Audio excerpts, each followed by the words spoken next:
Société nationale de l'hygiène et du nettoyage industriel. C'est le centre de formation de la branche propreté en France.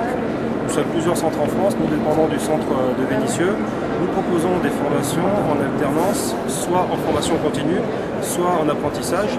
En apprentissage, nous avons plusieurs filières. Nous allons du bac pro jusqu'au bac plus 5, le master qui est en partenariat avec l'URAC.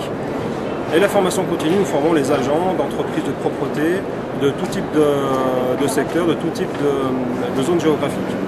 C'est un secteur qui est très méconnu et c'est bien dommage parce que bien souvent, ce qu'on nous dit quand on travaille dans le secteur, c'est qu'on y arrive par hasard, beaucoup de personnes y arrivent par hasard et restent réellement par conviction parce qu'il y a tout un tas d'avantages. Les avantages sont notamment le salaire, le taux horaire est plus élevé traditionnellement et chaque année que le SMIC traditionnel. La possibilité de faire du travail également en horaire décalé, ça aide beaucoup de personnes pour la garde des enfants, pour le travail quotidien. On peut avoir également plusieurs employeurs, c'est une possibilité tout à fait possible. Les horaires sont plutôt tôt le matin, de 6h à 9h environ, ou alors de 17h à 21h, ce qui laisse la possibilité de s'organiser autrement dans la journée.